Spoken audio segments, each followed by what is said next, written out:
A luta contra o coronavírus. Pfizer e Moderna solicitam autorizações de emergência para uso da vacina na Europa. No Brasil, o governo define grupos prioritários para vacinação. No Dia Mundial da Luta contra a AIDS, o Ministério da Saúde diz que o Brasil tem 920 mil pessoas vivendo com HIV. Imagens exclusivas do maior assalto a banco da história de Santa Catarina. A ação aterrorizou moradores de Criciúma. A estimativa é que foram levados 80 milhões de reais. E ainda, Bolsonaro diz que perpetuar benefícios é caminho para o insucesso. Última parcela do auxílio emergencial acontece agora, em dezembro.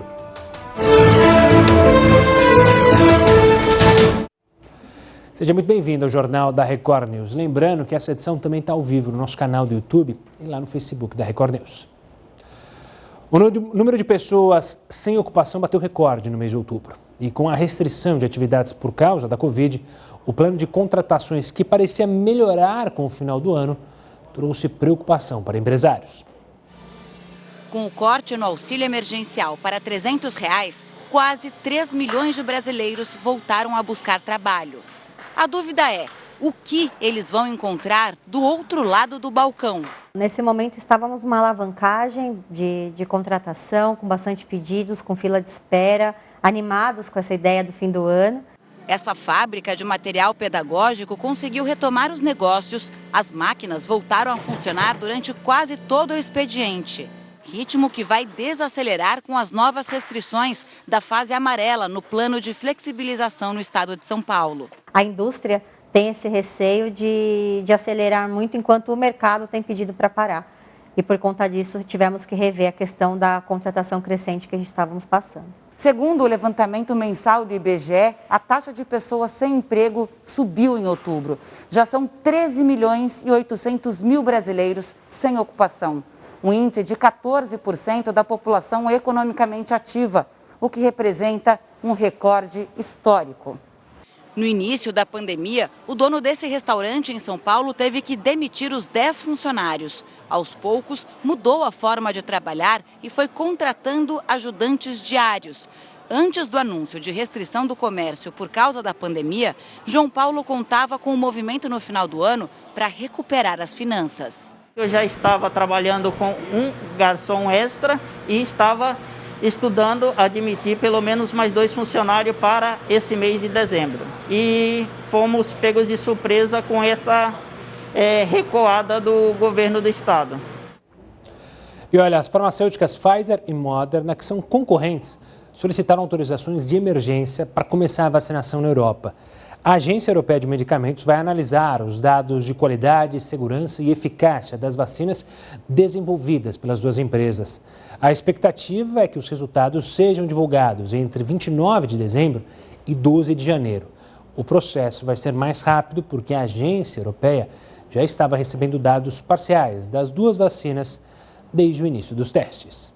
O governo divulgou hoje as primeiras informações de como deve ser o plano de vacinação contra a Covid-19 aqui no Brasil. De acordo com o Ministério da Saúde, as primeiras doses serão usadas para imunizar profissionais da saúde, idosos e indígenas. Haverá ao todo 4 fases de vacinação. Na primeira vão entrar trabalhadores da saúde, população idosa a partir dos 75 anos. Também estão incluídos pessoas com 60 anos ou mais que vivem em instituições de longa permanência, como asilos e instituições psiquiátricas e também a população indígena. Na segunda fase, serão vacinados os demais idosos entre 60 e 74 anos. Em seguida, serão imunizadas pessoas com comorbidades, como doenças pulmonares e cardiovasculares, independente da idade. E a quarta fase será composta por professores, forças de segurança e salvamento, funcionários do sistema prisional e detentos. Apesar dessa divulgação preliminar, o governo afirma que o plano de imunização só ficará pronto quando houver uma vacina registrada na Anvisa. A conta de luz vai ficar mais cara e é a partir de hoje. A Agência Nacional de Energia Elétrica reativou o sistema de bandeira tarifária e definiu a bandeira vermelha patamar 2, que é a mais alta para o mês de dezembro. Para entender o motivo desse aumento, eu converso agora com o presidente do Instituto Acende Brasil, Cláudio Salles. Cláudio, uma boa noite. Obrigado pela participação aqui conosco. Muita gente ainda não se acostumou com essa questão da bandeira tarifária. Sabe que vai pagar mais, mas não entende o porquê. Então eu quero começar a nossa conversa justamente com isso. Por que a gente paga mais caro quando o governo decide aumentar essa tarifa? Boa noite, é um prazer falar com vocês. Deixa eu explicar então como funciona a operação do sistema. Enfim, o sistema de energia elétrica, de abastecimento de energia no Brasil, ele é todo interligado, um sistema interligado, e ele é operado por um operador nacional do sistema, de uma forma centralizada. Para fazer isso, ele se utiliza de modelos computacionais que simulam o funcionamento do sistema como um todo.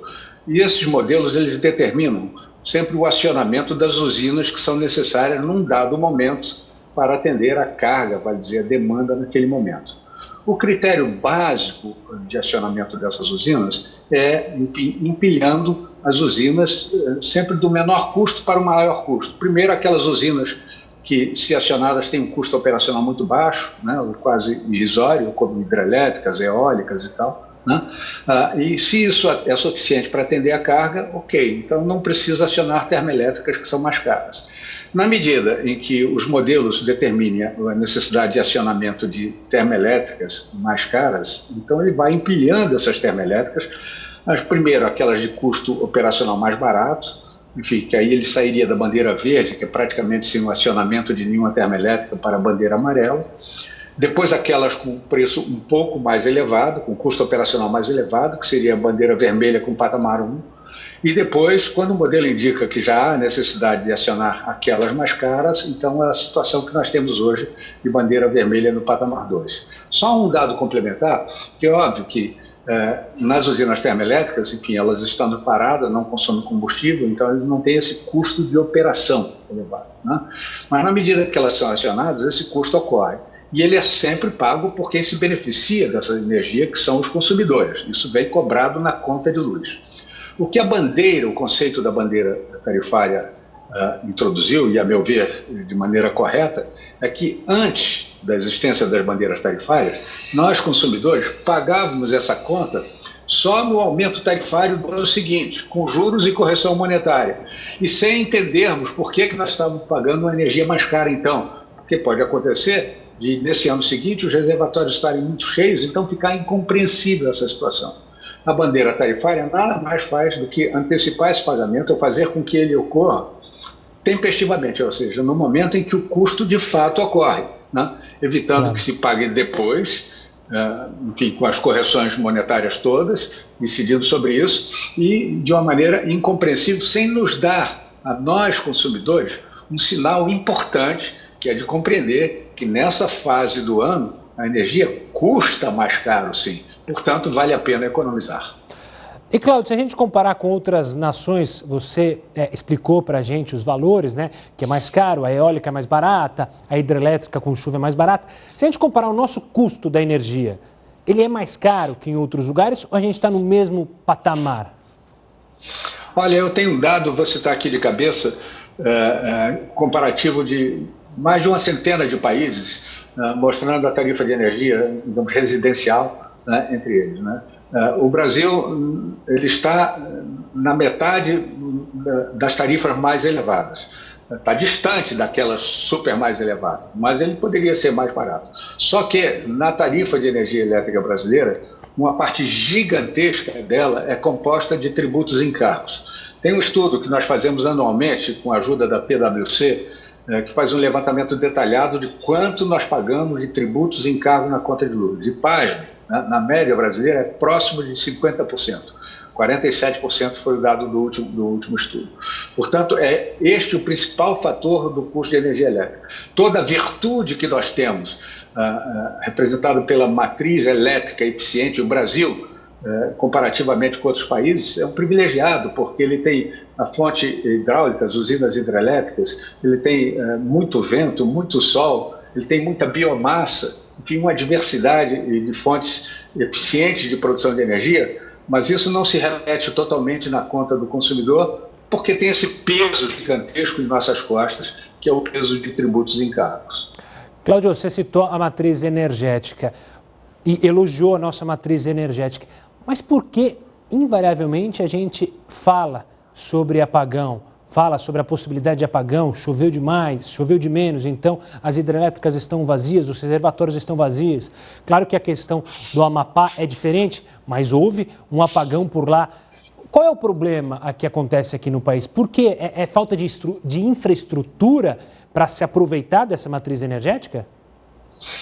Não, eu acho que é muito mais informação do que falta de estrutura. E eu vou explicar. Eu posso comentar o Amapá, mas você disse muito bem, Gustavo, é um caso diferente. Eu posso comentar em seguida. Primeiro, falar de como é planejado e definido a evolução da nossa matriz elétrica, né? O fato, nós somos privilegiados por termos usinas hidrelétricas e usinas hidrelétricas com reservatório, né, de acumulação de energia. Então, esse reservatório permite que você acumule energia, né, para usar em momentos onde ela se faz mais necessária, né?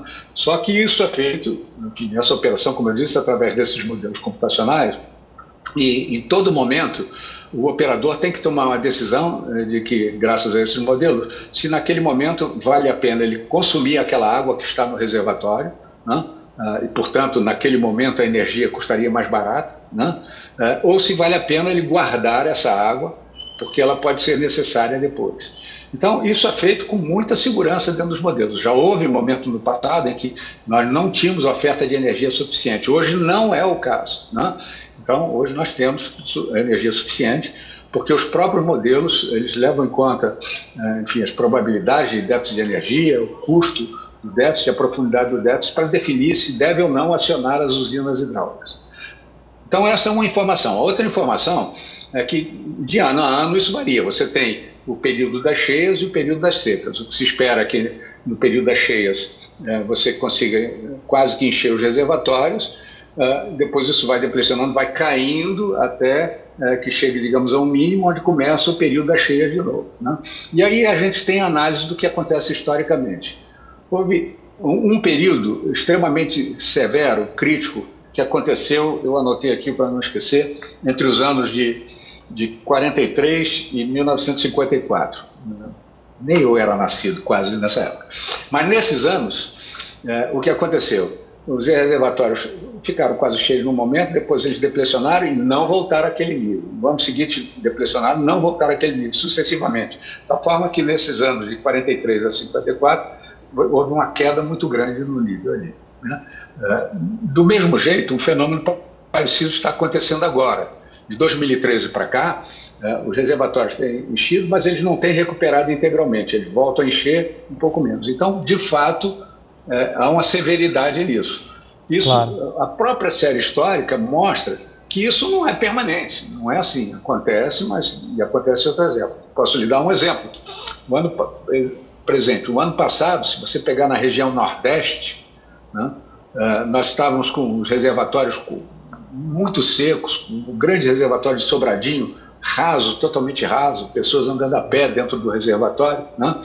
Esse ano, nós estamos com vertimento de água, quer dizer, os reservatórios estão super cheios comparativamente. Então, essas coisas acontecem. Para nos defender de uma possibilidade, um risco grande de falta, a gente se vale dessa diversidade da matriz e da necessidade, o que de fato nós temos hoje, da existência de um parque termoelétrico que, numa situação como essa, pode ser acionado. Mas aí então, é o risco dos valores, né, Cláudio? E aí, como você bem disse, do aumento. Cláudio, eu quero agradecer demais. Exatamente, Gustavo. Quer dizer, só para concluir... Por favor. Então, você assegura a segurança do abastecimento energético, mas, obviamente, essa segurança tem um custo, né? Que também, aí eu estou falando agora do modelo tarifário, ele é arcado apenas se e quando essa situação se configura, que é o caso das bandeiras. Cláudio, obrigado pela explicação sobre esse assunto, que, claro, preocupa todo brasileiro, ainda mais agora que a gente sabe que terá aumento na conta de luz. Um forte abraço e até uma próxima, Cláudio.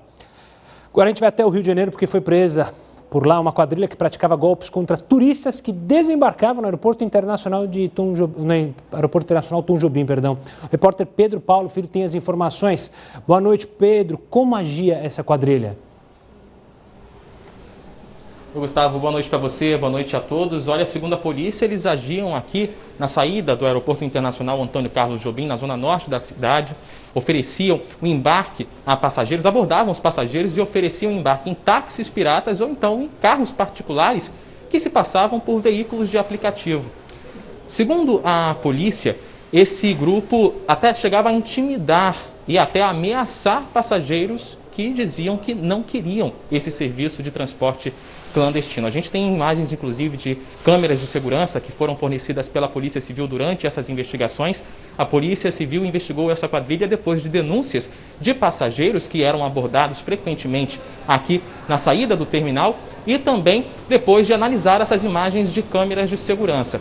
Esse grupo foi preso em flagrante hoje à tarde pela delegacia da Polícia Civil aqui do Galeão. E agora os investigadores apuram se mais pessoas participam dessa quadrilha que ameaça passageiros e funcionários. Gustavo. E Pedro, já há informação de quais crimes que eles vão responder, esses criminosos? Olha, Gustavo, a princípio eles vão responder por ameaça e organização criminosa, mas os investigadores também apuram outras práticas ilegais, como, por exemplo, câmbio ilegal. Eles ofereceriam a troca de moeda estrangeira pelo real sem a autorização da Receita Federal. Também estão investigando se eles repassavam informações privilegiadas sobre os passageiros que não aceitavam as corridas para criminosos poderem furtar esses passageiros aqui na saída do aeroporto. Portanto, a prática de participação em furtos aqui na região. E sobre a ameaça que eu comentei mais cedo, anteriormente, ameaças a taxistas, a funcionários do aeroporto e até a profissionais motoristas de aplicativo, a informação que a polícia tem é que eles diziam que tinham uma, entre aspas, autorização de traficantes do Parque União, que é uma comunidade que fica bem aqui próxima do Galeão, no Complexo da Maré, também na Zona Norte, para atuar aqui na região. Para atuar e também teriam a cobertura desses traficantes. Portanto, a polícia continua com as investigações e é um caso, Gustavo, que continua mesmo depois dessa prisão desses 5 suspeitos. Isso porque a gente chegou aqui por volta de 7 horas da noite. Desde então, foram vários os relatos de pessoas que saíram, desembarcaram do Galeão e continuaram sendo abordadas por pessoas da mesma maneira. Gustavo. Pedro, obrigado pelas informações aí sobre essa atuação dessa quadrilha, que a gente pode acompanhar até em outros aeroportos também. Isso foi no Rio de Janeiro, como você viu com o Pedro, mas quem viaja pelo Brasil, já parou em aeroportos, já percebeu atuação parecida de grupos criminosos. Agora a gente fala do Procurador-Geral e Secretário de Justiça dos Estados Unidos, William Barr. Ele afirmou em uma entrevista que o Departamento de Justiça do país não encontrou provas de fraudes generalizadas que pudessem ter alterado o resultado das eleições presidenciais. 2 advogados do presidente Donald Trump disseram em resposta ter evidências de fraudes sistêmicas em ao menos 6 estados. Olha, o número de abstenções durante as eleições aqui do Brasil foi muito grande. Quem tem mais detalhes para falar e analisar esse assunto é Heródoto Barbeiro. Heródoto, uma boa noite, pessoal. Não quis saber de ir para a urna, né? Exatamente. Olha, eu acho que nós já acompanhamos, inclusive na cobertura que todos nós fizemos juntos aí no domingo da eleição, várias análises, vários pontos de vista, mas tem um ponto de vista importante que passou desapercebido e por esse motivo, então, eu trouxe aqui para que a gente pudesse mostrar um pouquinho para as pessoas que nos acompanham aqui no jornal. Qual é? É o seguinte, em algumas cidades brasileiras, o número de abstenção, de votos, os votos de abstenção foram maiores do que o voto do candidato que ganhou a eleição. Vamos dar um exemplo aqui. Eu selecionei algumas cidades, só como exemplo, mas vamos ver o Rio de Janeiro. O Rio de Janeiro, o prefeito eleito atual, Paes, ele foi eleito com 1.629.000 votos. No entanto, a abstenção foi de 1.720.000. Portanto, teve mais pessoa que se absteve de votar do que aquelas que foram lá na urna eletrônica para votar no prefeito que acabou sendo eleito. Aí é o exemplo do Rio de Janeiro. Temos outro exemplo também em outras regiões do país além dessa. Esse outro é, por exemplo, em Goiânia. A gente sabe, está acompanhando até o Maguito Vilela aqui no Hospital de São Paulo. O Maguito foi eleito, agora no segundo turno, com 277.500 votos. Estou arredondando. Olha só. Mas em Goiânia, 356.000 pessoas simplesmente não votaram. Ou seja, o número de abstenção em Goiânia foi 100.000 votos, 100.000 pessoas a mais daquela que elegeu o prefeito para o próximo quadriênio, isso em Goiânia. Há outro caso, para a gente voltar para outras regiões do país, para ver que é um fenômeno relativamente nacional, ele diz respeito, por exemplo, a outras cidades não tão grandes quanto essa. Vamos pegar, por exemplo, Campinas, aqui no interior de São Paulo, uma cidade grande, logicamente. Olha o que aconteceu aqui. O prefeito eleito em Campinas recebeu 222 mil votos. Deixaram de votar quase 300 mil pessoas. Então, a abstenção teve 80 mil a mais do que o prefeito eleito em Campinas, como sendo uma daquelas cidades, então, que a gente podia acompanhar por aí afora. Há outros casos no Brasil, logicamente eu selecionei apenas esses que são os mais evidentes, mas eu acho que tem um último aqui para a gente mostrar, que é Ribeirão Preto. Olha o caso de Ribeirão Preto. O prefeito eleito, Nogueira Duarte, ele recebeu, vou arredondar, 155 mil votos. A abstenção na cidade de Ribeirão Preto, interior de São Paulo, foi de 157 mil. Portanto, mais gente deixou de votar do que gente que foi lá na urna eletrônica para votar, então, no prefeito. Agora, isto, tem um outro exemplo, que é de Petrópolis, agora no interior do Rio de Janeiro. O número é menor, mas é significativo. Lá o prefeito foi eleito com 65 mil votos, mas 85 mil não saíram para votar. Portanto, ele perdeu por 20 mil pessoas que preferiram se abster de votar do que ir lá na urna. O que quer dizer isso aqui? Isso quer dizer o seguinte, que as pessoas não estão tão entusiasmadas com política como foi falado aí muito na mídia durante esses dias todos. Tanto, esses exemplos são 10 cidades, eu coloquei apenas essas 5, para que a gente pudesse entender mais uma contribuição para a pessoa entender o seguinte: na eleição de 22, tem que conquistar esse pessoal que não escolheu nenhum nem outro, ou melhor, resolveu simplesmente não votar. O que é ruim para a democracia, é claro, Gustavo. Bom, Heródoto, daqui a pouco você volta aqui conosco no Jornal da Record News para tratar sobre outros assuntos. Agora a gente fala do assalto cinematográfico a um banco da cidade de Criciúma, lá em Santa Catarina. Ele seguiu um padrão já visto em outras ações criminosas. Assaltantes com armas pesadas, bloqueiam ruas, queimam veículos, fazem reféns e aterrorizam moradores. Ruas bloqueadas e um esquadrão antibombas a postos para desarmar 200 quilos de explosivos. Uma terça-feira difícil de esquecer em Criciúma. A cidade foi tomada de madrugada por aproximadamente 30 criminosos, armados de fuzil e metralhadora capaz de furar blindados. O alvo da quadrilha era a tesouraria de uma agência bancária. O ataque altamente criminoso teve como ponto de partida o batalhão da Polícia Militar em Criciúma. Aqui na frente, o grupo criminoso ateou fogo num caminhão de pequeno porte e atirou várias vezes contra o prédio da PM. 6 funcionários da prefeitura que pintavam a rua foram feitos reféns, numa espécie de escudo humano. Os reféns lá. Estão todos sentados lá na soleira do Banco do Brasil. O tiroteio está por solto ainda. A ação durou quase 2 horas. Com um fardo armamento pesado, além de algo, né, quase que para outros países inacreditável, mas um armamento calibre .50 de uso restrito das Forças Armadas. Os criminosos fugiram num comboio de carros de luxo. Uns 10 carros, cara, uns 10 carros pretos. Olha só, nego, olha só. Tô entrando aqui na rua, a caminhonete era até o talo de dinheiro atrás, nego. Eles deixaram centenas de notas para trás. Alguns moradores pegaram dinheiro no chão, o que é crime.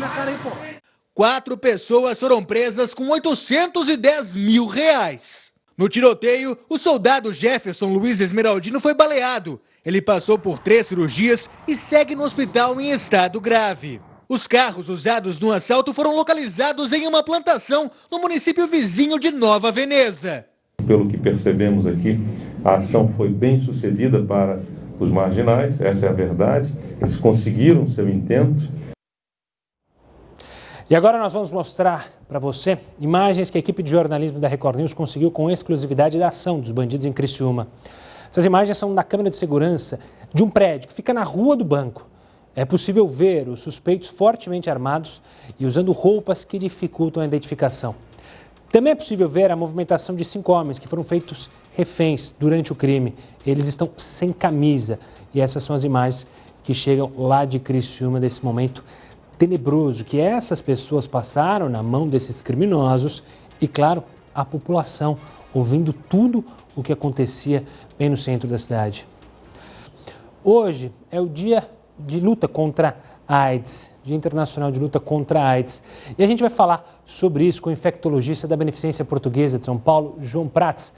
João, uma boa noite. Obrigado mais uma vez por atender a nossa conversa. São mais de 900 mil pessoas que vivem hoje no Brasil, que convivem com a AIDS. A gente, claro, está falando de uma data de luta, mas a gente pode sonhar com uma cura? A gente vê casos de cura, até um aqui no Brasil. Hoje a AIDS, a gente pode falar com tranquilidade que ela está sob controle, que a gente conseguiu entender a doença? Boa noite, Gustavo. Boa noite aos nossos espectadores. É um prazer estar aqui. É o seguinte, sim, a gente avançou demais no campo do HIV, uma doença que tinha uma dificuldade de tratamento, que tinha, assim, um limite nas pouquíssimas opções limitadas, as pessoas tinham uma qualidade de vida ruim, dificuldades. Aí, quando a gente começa a ter os primeiros tratamentos, eles tinham dificuldade de serem tomados, eram vários comprimidos com efeitos colaterais, e o tempo passa. E hoje nós temos um número enorme de drogas disponíveis que se adaptam ao estilo de vida das pessoas, com pouquíssimos efeitos colaterais e com várias possibilidades de, uma vez ao dia, um comprimido ou dois, controlar bem a doença, se a pessoa tomar cuidado e tomar tudo direitinho por causa da vida, né? Seguir as orientações. Então isso é muito bom e nós avançamos muito em trabalhos de cura. As primeiras curas que a gente tem documentadas no HIV, infelizmente, são situações muito raras em que a pessoa tem uma doença, câncer, uma doença hematológica, uma doença do sangue, e que ela precisa de um transplante de medula, e esse transplante recebido tem que ter a sorte de, além de encontrar um doador, que esse doador tem uma medula imune ao HIV, que não tem ali uma das fechaduras que o HIV usa para entrar na célula. Isso é muito raro também, então você tem que juntar o raro com o muito raro, e aí essa pessoa ainda tem que sobreviver ao transplante, que não é uma coisa tranquila, né? Então esses são as principais curas. Felizmente, tem outros estudos em andamento, tem até um professor meu, o Dr. Ricardo Dias, da Unifesp, por exemplo, que publicou aí um protocolo novo que envolve aí alguns tratamentos que potencializam a defesa do indivíduo contra o HIV, os medicamentos mais intensos do HIV e uma medicação que tenta tirar o HIV de dentro da célula, tirar ele dos que a gente chama de santuários, para que ele seja curado. E tem alguns resultados muito impressionantes. E é possível sim que a gente fale em cura do HIV, mas é difícil dar uma data, porque é complexo, não é simples, e cada pessoa tem uma doença diferente, tem um HIV há mais tempo, há menos tempo, tem um controle de um jeito, imunidade de outro jeito, e aí ainda não estamos muito próximos, né, de uma cura para todos, mas é possível que daqui a alguns anos a gente comece a ver mais casos curados sem esse transplante, sem essa coisa tão rara e complicada. Isso deixa a gente bastante otimista. Eu acho que cada ano que passa, o dia da AIDS, né, a gente fala cada vez mais que a gente está mais próximo de controlar, com certeza, e talvez de curá-la em não muito tempo. E, João, eu vou pegar um tema que, lógico, está em alta, que é a vacinação pro coronavírus, a criação de uma vacina para enfrentar a Covid-19. Por que a gente não produziu, ou pelo menos não acompanha estudos sobre a vacinação, uma vacina para o HIV? Quais são as diferenças entre as duas doenças ou entre outras doenças para a gente não conseguir ter uma vacina contra a AIDS? Essa pergunta é muito interessante, porque a primeira coisa que a gente precisa entender é que quando a gente vai vacinar uma pessoa, a gente está tentando simular aquela infecção naquela pessoa de uma forma mais leve.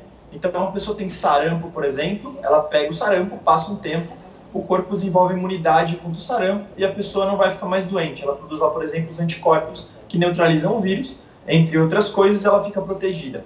Com o HIV, a infecção natural não é assim. O corpo se infecta com o HIV e a última coisa que ele faz é uma resposta imunocética. Ao contrário, o HIV tem vários mecanismos para escapar desse imunológico e a resposta imunológica é totalmente errada, vamos dizer assim, não consegue eliminar o vírus. Nesse contexto de não conseguir eliminar o vírus, né, com essa resposta imunológica, não dá para simplesmente dar uma vacina que vai ser parecida. Então, quando eu vacino com sarampo, a pessoa desenvolve imunidade. A infecção pelo HIV não desenvolve imunidade. Entendi. João, acho que a gente perdeu o contato. Voltou. João, você estava falando da imunidade. Desculpa te interromper, porque deu uma travada, mas aí você falou, ou seja, o vírus da AIDS não provoca, se você injetar ali o vírus como se fosse uma vacina, não vai provocar minha imunidade, porque isso não acontece normalmente. Eu queria que você continuasse o raciocínio para a gente não perder nada. Exatamente. Então, quando o corpo produz uma resposta errada, como se fosse, ele não consegue eliminar o vírus naturalmente. Então, já dá para ver que a vacina não vai ser esse mecanismo, vamos precisar de outras coisas. Além disso, os anticorpos neutralizantes, aqueles que eliminam o vírus, não são muito comuns. A gente não, mesmo quem tem HIV, não tem um número grande de anticorpos que neutralizam o vírus. Junta-se a isso, o HIV tem uma característica de proteínas ali que ele se protege contra anticorpos. Mesmo que tivesse ali um lugar para o anticorpo se ligar, o HIV muda. A gente fala que muda a conformação. Então é como se fosse uma coisa que não fica parada. É um alvo que fica se movendo de lugar. E os anticorpos não conseguem se ligar. E unindo tudo isso, é um vírus que tem um montão de mutações o tempo todo, mesmo nas pessoas doentes, podendo inclusive mudar o jeito que ele entra na célula depois de um tempo de infecção, o que torna muito mais difícil ainda da gente ter uma vacina eficaz. João, quero agradecer mais uma vez a sua participação aqui conosco no Jornal da Record News, explicando e falando, claro, sobre a AIDS. Obrigado e até uma próxima, João. Vamos falar do presidente Jair Bolsonaro. Ele falou hoje sobre o auxílio emergencial, que deve terminar neste mês. Alguns querem perpetuar tais benefícios. Ninguém vive dessa forma.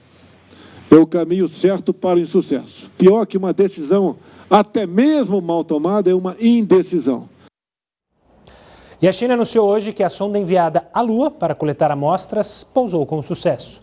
O pouso, a princípio, seria transmitido ao vivo na China, mas a TV local mudou de ideia em cima da hora, deixando algumas dúvidas se a missão seguia conforme planejado. Pouco depois, a agência estatal divulgou imagens tiradas pela sonda e que mostram o momento do pouso. A expectativa é que o módulo recolha cerca de 2 quilos de rochas lunares. O pouso na Terra deve acontecer até o final do mês. E olha, a Câmara dos Deputados vai votar amanhã o projeto BR no Mar. Você sabe o que é isso? Bom, a gente vai falar sobre esta proposta com o Heródoto Barbeiro. Heródoto, explica pra gente o que é BR do Mar. Olha, Gustavo, seria interessante, inclusive, que as pessoas, de uma maneira geral, ficassem atentas para essa votação, porque isso é muito importante para o país, de uma maneira geral. O que é isso? É o seguinte, hoje você sai de um aeroporto, vai para outro, pega um avião de carga, pega a carga, leva de um aeroporto para outro, né? E hoje você pode fazer isso com aviões nacionais ou aviões internacionais. No caso brasileiro, é pegar a carga de um porto e levar para outro porto. Isso é um problema terrível hoje no país. Por quê? Porque só navios nacionais podem fazer isso, e essa BR-Mar é uma tentativa de abrir a possibilidade para que uma quantidade maior de carga possa trafegar pelo país através do mar. Olha só, nós temos 8.000 quilômetros de costa brasileira, e a gente usa muito pouco o transporte entre portos brasileiros. A gente usa muito para o exterior. A gente enche de container, como a gente está aí, manda para fora, manda soja, manda milho, manda açúcar. Mas quando se trata, por exemplo, de uma carga entre São Luís do Maranhão e Santos, vem de caminhão. Quando vem de caminhão é mais caro, estraga a estrada, é um problema muito sério. Poderia vir de navio, porque ficaria mais barato e ficaria também uma forma de chegar com mais resultado no porto destino. Para isso, precisa haver uma mudança. Essa mudança vai ser feita, deve ser feita, espero que seja feita, amanhã na Câmara dos Deputados e tem o nome de BR-Mar. Com isso, nós vamos ter uma reabertura importante do nosso país, para a economia do nosso país. Porque vai crescer empresas de navegação, vai dar emprego para essas pessoas, vários portos serão ampliados, o que vai dar também mais possibilidade e mais emprego. Então, para que a gente possa acompanhar, seria bom a gente então saber o seguinte: chama BR-Mar, parece um negócio de outro mundo, mas não é, simples, mexe com a economia do país e mexe com o interesse de cada um de nós. Então, nós estamos atentos, amanhã a gente vai contar se foi aprovado ou não, viu, Gustavo? Combinado, Heródoto, até daqui a pouco. Com a chegada de dezembro, o mundo foi tomado pelo espírito natalino. E uma imagem que veio lá da Austrália chamou a atenção. 150 Papais Noéis trocaram os trenós por jet skis. A mudança foi por um bom motivo: arrecadar dinheiro para a caridade. Eles conseguiram arrecadar $7.000, o equivalente a R$36.000, para uma organização que dá brinquedos para crianças carentes. De acordo com o levantamento, quase 20 mil brasileiros receberam visto para viver nos Estados Unidos no ano passado. Para entender como ficou essa situação este ano, justamente por causa da pandemia, eu converso agora com Felipe Alexandre, que é advogado de imigração e fundador da AG Immigration. Felipe, obrigado pela participação aqui conosco. Imagino que os números desse ano vão ser bem menores. A vida do brasileiro que mora lá nos Estados Unidos e tenta esse visto, ficou mais difícil, não só pela pandemia, mas também pelas regras que foram alteradas durante esse último período do governo Trump? Bom, não foi dificultado durante a pandemia em termos de mudança de regras, mas houve certos desafios, houve certas demoras, etc. Por exemplo, aqui nos Estados Unidos, o Serviço de Imigração, que tem centros de atendimento em muitas cidades do país, eles estavam fechados desde março até junho, então isso causou um backlog. Também para o consulado, pessoas que já tinham visto aprovado, que precisavam de entrevista, eles estão fechados a não ser por caso de emergência. Isso causou um certo backlog. E Felipe, é claro que a gente tem vários níveis, né, de cidadãos brasileiros que vão para os Estados Unidos. Desde pessoas que vão buscar um emprego na construção civil, até profissionais graduados em economia, em direito, enfim, várias áreas que vão já com o emprego. Muda muito a diferença desse profissional mais elevado para um profissional que não tem tanto estudo na hora de conseguir o visto? É nessa situação que temos visto a abundância mais grande em termos de pessoas sendo afetadas por novas regras, que isso não teve nada a ver com a pandemia. Foi o governo Trump que foi um pouco mais restricionista, um pouco mais rígido, com pessoas que não são tão qualificadas, etc., que estavam entrando através de uma petição de família, ou petição de refugiado, ou asilo, mas realmente nunca tivemos tantos green cards aprovados, mesmo durante esse governo do Trump, para pessoas que são qualificadas, que têm um perfil profissional alto, alta formação acadêmica, e conseguem provar que vão vir para cá para continuar contribuindo na nossa economia, nosso sistema de educação, e na nossa sociedade. Então, essas pessoas com certeza tiveram bastante êxito, porque ambos candidatos, tanto Trump como Biden, apoiam essas pessoas que têm esse tipo de perfis, porque vão beneficiar o país de maneira significativa. Felipe, outro modelo que ficou muito famoso aqui no Brasil era o modelo de investidor, né? Ou seja, pessoas que tinham determinada quantia para financiar novos projetos lá nos Estados Unidos, também tinha a possibilidade de receber esse visto. Essa situação continua válida? Há muitos brasileiros que buscam esse processo para receber o visto? Continua existindo essa opção, com certeza. É lógico que não é uma opção barata, especialmente com dólar, etc., mas tem pessoas que ainda escolhem essa opção, se não enquadram em outras opções. Agora, pelo menos, a pessoa vai precisar de $900 mil investindo em certos projetos para criar pelo menos 10 empregos americanos. Mas as pessoas estão tentando outras vias. Muitas pessoas que têm esse dinheiro também têm outras coisas sobre o seu background, sobre as suas experiências, que possivelmente essa pessoa pode enquadrar no visto de habilidade extraordinária, habilidade excepcional. Até um empresário, se mostrar o seu sucesso que ele teve no Brasil, em outros países, e que ele é bem capaz de reproduzir esse sucesso aqui, ele pode receber um green card mesmo sem oferta de trabalho e mesmo sem ter que investir tanto dinheiro em uma empresa ou projeto aqui. Felipe, obrigado pela participação aqui conosco e pela explicação. Forte abraço e até uma próxima. Vamos voltar a falar do coronavírus, porque a taxa de transmissão do coronavírus aqui no Brasil caiu na última semana. A gente mostra aqui no telão os números, porque essa, lógico, é uma notícia positiva, mas tem que ser olhada de forma cautelosa. Vamos para a tela aqui com os números do coronavírus aqui no Brasil. Agora sim apareceu para mim, antes não estava aparecendo. 1,02 é a taxa atualmente aqui no Brasil, dia 1º de dezembro, divulgado hoje. 1,30 foi na semana passada. O que significa isso? Ou seja, de cada 100 pessoas, 130, elas passam para 130 e assim sucessivamente. E, por fim, na semana anterior, ela de 1,10. aí ficou esse número para vocês, é do Imperial College London. Então essa taxa diminuiu, o que é ótimo. Para ser boa, ela tinha que estar abaixo de 1, aí ia ser sucesso. Agora a gente mostra o ranking do ritmo de contágio no mundo. A Sérvia aparece em primeiro com 1,58, Dinamarca em segundo com 1,49, em terceiro Japão com 1,40 e Alemanha em quarto com 1,38. Você vê 3 países da Europa aparecem no topo da lista. No Brasil aparece em 49º. Na situação atual, claro, é uma diferença de dados que países mandam, outros países, mas fica aí o registro para você sobre o ritmo de contágio no Brasil. Agora a gente fala da USP, que desenvolveu um método eficaz para identificar se um paciente tem coronavírus apenas pela saliva.